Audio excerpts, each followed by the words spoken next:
महिमा श्री राधा रानी की एपिसोड 32।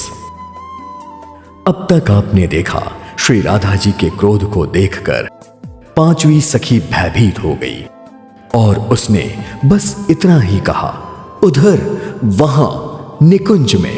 अब आगे देखिए। निकुंज की ओर संकेत करके पांचवी सखी चुप हो गई।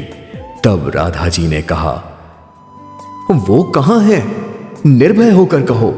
और मुझे ऐसा क्यों लग रहा है कि तुम सब मुझसे कुछ छुपा रही हो? राधा जी के वचनों को सुनकर पांचवी सखी के मुख भर आए। पांचवी सखी के मुख पर भय छा गया। उनको भयभीत देखकर राधा जी ने कहा, सत्य क्या है मुझे बताओ, अन्यथा मैं तुम्हें श्राप दे दूंगी। श्राप की बात सुनते ही पांचवी सखी के मुख मंडल सूख गए। वे डरते हुए बोली, मेरी प्यारी सखी, मुझे शाप मत दो, मैं सत्य कहती हूं। उधर वहां निकुंज में प्रभु जी श्री विरजा के साथ विहार कर रहे हैं। क्या विरजा के साथ? राधा जी ने प्रश्न किया। तब पांचवी सखी ने कहा, हां सखी, यदि मैं असत्य कह रही हूं तो मेरी जिह्वा कट जाए। सखी की बात सुनकर राधा जी निकुंज के ओर चल पड़ी और जब वे निकुंज में प्रवेश करने लगी तब श्री दाम ने अपनी छड़ी आगे करके उन्हें रोकते हुए कहा, देवी आप अंदर नहीं जा सकती। तब राधा जी ने कहा, श्री दाम तुम मेरे अत्यंत प्रिय हो, तुम मुझे अंदर जाने से क्यों रोक रहे हो? श्री दाम बोले, या मैं नहीं बता सकता। किंतु श्री दाम के वचन सुनकर राधा जी ने कहा, किंतु क्या श्री दाम? इस किंतु का क्या अर्थ है?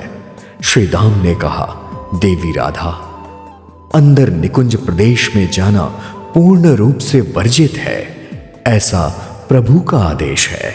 तब राधा जी बोली, श्री दाम, प्रभु का ऐसा आदेश किसी और के लिए हो सकता है, मेरे लिए नहीं। अतः मुझे रोकने की चेष्टा मत करो। मुझे रोकने के प्रयास में तुम्हारा कोई अहित हो सकता है श्री दाम। यह कहकर राधा जी पुनः भीतर भाग में अपनी सखी के साथ जाने लगी और श्री दाम ने अपने हाथ में पकड़ी छड़ी को आगे करके राधा जी को रोक लिया और बोले, नहीं देवी, आदेश तो आदेश है, मैं प्रभु के आदेश का उल्लंघन नहीं कर सकता। और इतना सुनते ही राधा जी के क्रोध की सीमा न रही। उसी समय राधा जी की 3 सखियां उन्हें देखकर उनके निकट आ गईं। राधा जी क्रोध में श्री दाम से बोली, तुमने मेरे कहने के बाद भी मुझे रोकने की मूर्खता की, इसलिए इसका दंड तो तुम्हें मिलना ही चाहिए। यह कहकर उन्होंने अपनी सखियों से कहा, मेरी प्रिय सखियों, श्री दाम को मेरे मार्ग से हटाओ। इतना सुनते ही राधा जी की सखियों ने श्री दाम को धक्का देकर एक ओर गिरा दिया।